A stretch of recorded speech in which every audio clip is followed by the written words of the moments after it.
Hi, welcome to PSR studies. Telangana రాష్ట్రంలో ప్రస్తుతం degree final year చదువుతున్న విద్యార్థులు నెక్స్ట్ మీరు ఎంబీఏ ఎంసీఏ చేయాలి అంటే టీజీ ఐసెట్ 2025 ఎంట్రన్స్ ఎగ్జామ్ అయితే రాయాలి. ఈసారి ఈ ఎంట్రన్స్ ఎగ్జామ్ బాధ్యతలు మహాత్మా గాంధీ యూనివర్సిటీ అయితే తీసుకుంది. మీరు టీజీ ఐసెట్ 2025కి అప్లై చేయాలంటే అఫీషియల్ వెబ్సైట్ వచ్చేసి ఇది. నేను కామెంట్ సెక్షన్లో లింక్ ప్రొవైడ్ చేస్తా, దాని మీద క్లిక్ చేయగానే మీరు అఫీషియల్ వెబ్సైట్కి అయితే వచ్చేస్తారు. వచ్చేసిన తర్వాత ఫస్ట్ ఇంపార్టెంట్ డేట్స్ కనుక చూసుకుంటే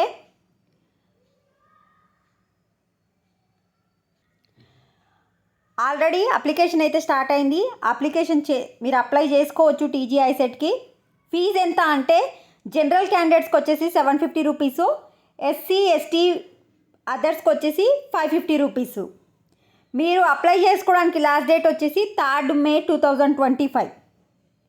3 మే వరకు అప్లై చేసుకోకపోతే ఎక్స్ట్రా ఫీజ్ 250 పే చేసి మీరు 17th మే వరకు అప్లై చేసుకోవచ్చు. 500 లేట్ ఫీజ్తోని 26th మే వరకు అప్లై చేసుకోవచ్చు. ఆల్రెడీ మీరు అప్లై చేసుకున్న వాళ్ళు ఏమైనా ఎర్రర్స్ చేస్తే కరెక్షన్ ఆఫ్ ఆన్లైన్ అప్లికేషన్ వచ్చేసి 16th మే నుంచి 20 మే వరకు. ఎగ్జామ్ డేట్స్ వచ్చేసి June 8th and 9th. June 8th రోజు 2 సెషన్స్, జూన్ 9th రోజు 2 సెషన్స్. మార్నింగ్ సెషన్ టైమింగ్ వచ్చేసి 10 to 12:30, ఆఫ్టర్నూన్ సెషన్ వచ్చేసి 2:30 to 5 o'clock. హాల్ టికెట్స్ ఎప్పటి నుంచి డౌన్లోడ్ చేసుకోవచ్చు అంటే 28th మే నుంచి డౌన్లోడ్ చేసుకోవచ్చు. ఓకే, ఫస్ట్ అప్లికేషన్లో మొత్తము 4 స్టెప్స్ ఉంటాయి. ఫస్ట్ ఏంటి, application fee payment. First fees pay చేయాలి. ఫీజ్ పే చేసిన తర్వాత పేమెంట్ స్టేటస్ అంటే మనది సక్సెస్ఫుల్ అయిందా లేదా అనేది సెకండ్ స్టెప్కి వెళ్ళి చెక్ చేసుకోవాలి.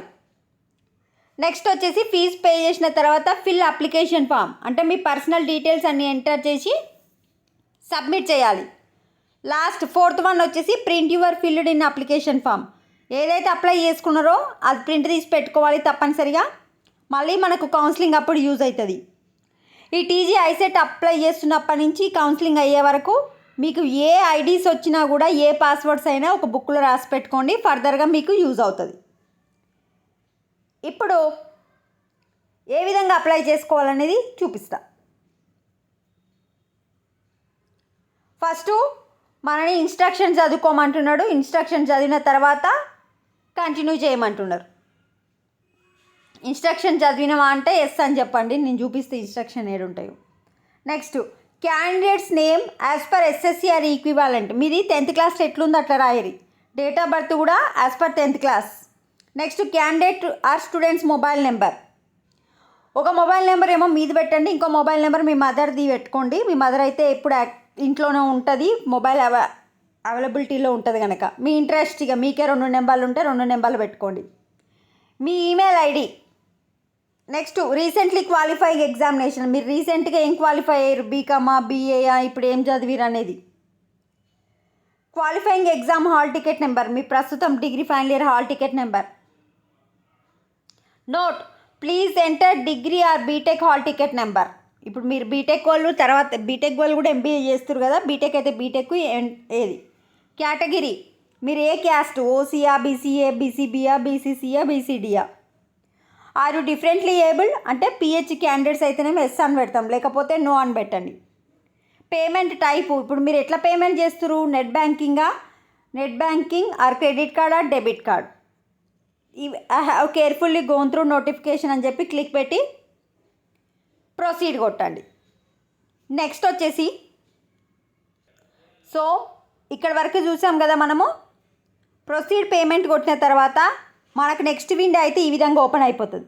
అంటే మనం ఏమేమి ఎంటర్ చేసినామో అక్కడ చూపిస్తుంది. మన candidate name, date of birth, mobile number, ఏమన్నా మళ్ళీ ఎర్రర్స్ ఉన్నాయో ఒకసారి రీచెక్ చేసుకొని మీకు ఫీజు ఎంత అనేది ఇక్కడ మెన్షన్ చేస్తుంది. అంటే మీ క్యాస్ట్ ప్రకారం మీకు ఫీజు అయితే రావడం జరుగుతుంది. ఆల్రెడీ చెప్పినా కదా, జనరల్ వాళ్ళకేమో 750 రూపీస్, అదర్స్కి ఏమో 550 rupees. Next proceed to payment అని కొట్టండి.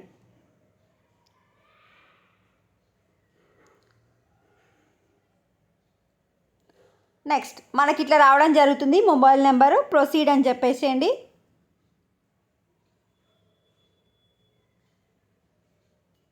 మీ కార్డ్ డీటెయిల్స్ ఎంటర్ చేయమంటుంది. కార్డ్ డీటెయిల్స్ ఎంటర్ చేసి పే అని చెప్పండి. సో ఇక్కడ your payment and successfully your payment reference ID అని వస్తుంది కదా, ఇది స్క్రీన్ షాట్ తీసి పెట్టుకోండి. ఒక దగ్గర మీరు రాసి పెట్టుకోండి. ఈ పేమెంట్ ఐడి అనేది వెరీ ఇంపార్టెంట్. ఫర్దర్గా మనం ఏ ప్రాసెస్కి వెళ్ళాలన్నా ఈ పేమెంట్ ఐడి అయితే కావాల్సిందే.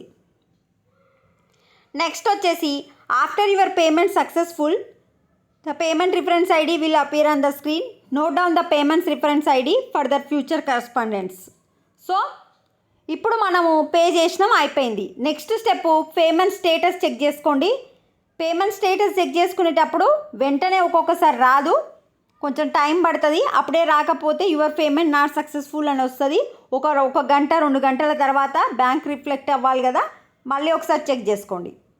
సో ఇప్పుడు పేమెంట్ స్టేటస్ చెక్ చేసుకునేటప్పుడు మనకు ఏమేమి డీటెయిల్స్ కావాలి అంటే qualifying examination hall ticket number, అంటే ఇప్పుడు డిగ్రీ ఆర్ బీటెక్ వేస్తారు కదా, అక్కడ mobile number, date of birth కొట్టి చెక్ పేమెంట్ స్టేటస్ అని చెప్పండి. అయ్యో ఇట్లా వచ్చేస్తుంది, పేమెంట్ సక్సెస్ అని వచ్చేస్తుంది. Status payment reference ID success అని వచ్చిన తర్వాత నెక్స్ట్ ఇప్పుడు అయితే ఎవరికైతే పేమెంట్ డీటెయిల్స్ నాట్ ఫౌండ్ అని వస్తుందో repeat the procedure start from the application payment amount deducted from the your account made in the first attempt will be refunded or roll back in to your account within 5 to 7 working days. 2-3 days తర్వాత కూడా మీ payment success కాకపోతే మళ్ళీ ఒకసారి pay చేయమంటున్నారు. Already first కట్ని మళ్ళీ మీ బ్యాంక్లోకి వస్తే అయితే చెప్తున్నారు. నెక్స్ట్ ఇప్పుడు థర్డ్ స్టెప్ ఏంటండి, fill application form. Application form మీద క్లిక్ చేసి మీ payment reference ID, qualifying examination hall ticket number, mobile number, date of birth కొట్టేసి గెట్ అప్లికేషన్ అని చెప్పండి.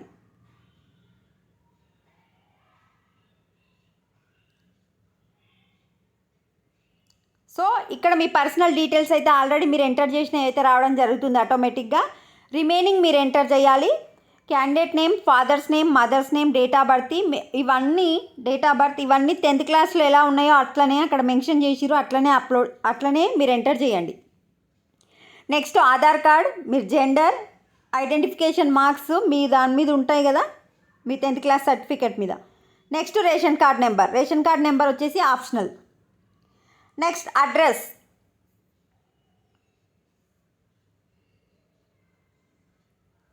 Next area for reservation local, అంటే తెలంగాణ స్టేట్ అయితే లోకల్ అని పెడతాం, వేరే వాళ్ళైతే అన్రిజర్వ్డ్ అని పెట్టేస్తారు. కేటగిరీ డీటెయిల్స్, మీ caste certificate, category OC, BC, SC, ST అనేసి మీ యొక్క క్యాస్ట్ సర్టిఫికేట్ నెంబర్ ఎంటర్ చేయాలి అక్కడ. నెక్స్ట్ ఏమైనా స్పెషల్ రిజర్వేషన్ కేటగిరీ ఉంటే స్పెషల్ రిజర్వేషన్ కేటగిరీని టిక్ పెట్టేసి దానికి సంబంధించినవి అయితే ఎంటర్ చేయాలి. నెక్స్ట్ ఫిజికలీ ఛాలెంజ్ పీపుల్ ఉంటే ఫిజికల్ ఛాలెంజ్ అయితేనేమో ఎస్ అని పెట్టి యూ రిక్వైర్డ్ స్క్రైబ్ అంటే మీరు ఎగ్జామ్ రాయడానికి ఎవరైనా కావాలా, మీ సదరం సర్టిఫికేట్ నెంబర్ ఏంటి అనేది ఎంటర్ చేయాలి. మైనార్టీ, నాన్ మైనార్టీ కూడా ఎంటర్ చేయాలి. మీ యాన్యువల్ ఇన్కమ్ సర్టిఫికేట్ మీద ఉంటుంది కదా అది. Candidate bank details,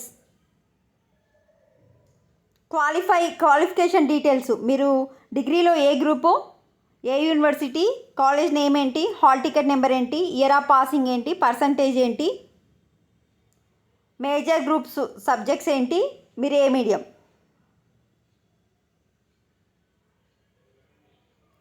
next where did you complete intermediate or equivalent, urban, rural. ఇక్కడ అడిగిన డీటెయిల్స్ అన్నీ ఎంటర్ చేయండి. ఇంకా అంటే మీ 10th ఎక్కడ కంప్లీట్ అయిపోయింది, ఇంటర్ ఎక్కడ కంప్లీట్ అయిపోయింది, మీ place of study 6th, 7th, 8th, 9th, 10th ఇవన్నీ సెలెక్ట్ చేయాలి.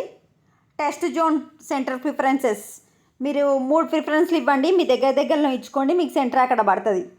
Medium of test, English Telugu questions రావాలా, ఇంగ్లీష్ ఉర్దూ క్వశ్చన్స్ కావాలా. మ్యాక్సిమం మనందరికీ ఇంగ్లీష్లో ఒక డిస్ప్లే క్వశ్చన్ వస్తుంది, తెలుగులో డిస్ప్లే క్వశ్చన్స్ వస్తుంది కనుక ఫస్ట్ క్లిక్ చేసుకోండి. నెక్స్ట్ ఐ హ్యావ్ చెక్ బాక్స్కి టిక్ పెట్టేసేయండి. ఒకసారి ప్రివ్యూ ఆర్ సబ్మిట్ కొట్టండి. ప్రివ్యూ ఒకసారి చూసుకోండి ఏమైనా ఎర్రర్స్ ఉన్నాయా, సబ్మిట్ చేసేసేయండి. So click save button to save the information ఒకసారి సేవ్ చేసి సబ్మిట్ చేయండి. Your application is saved temporarily, click on preview submit button confirm to your application. Save చేస్తే జస్ట్ సేవ్ అయినట్టే, మీరు సబ్మిట్ చేసినట్టు కాదు. మీరు తప్పకుండా సేవ్ చేసినాక కూడా సబ్మిట్ కొట్టాలి. సబ్మిట్ కొడితేనే మనం అప్లికేషన్ సక్సెస్ అయినట్టు. సో ఒకసారి ప్రివ్యూ చూసుకుంటే మీరు ఏమేమి ఎంటర్ చేసిరు అనేది ఇక్కడ కనిపిస్తూ ఉంటుంది. రీచెక్ చేసుకొని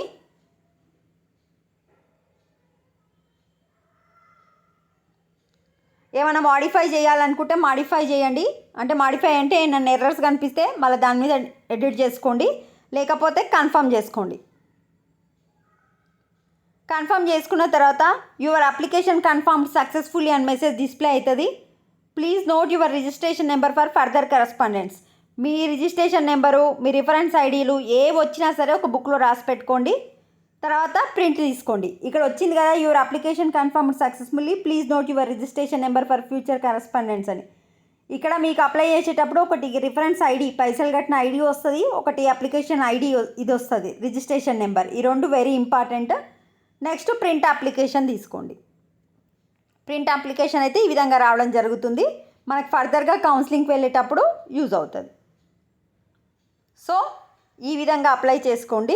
ఇంకా ఏమైనా డౌట్ ఉంటే కమెంట్ సెక్షన్లో మెన్షన్ చేయండి. Thanks for watching.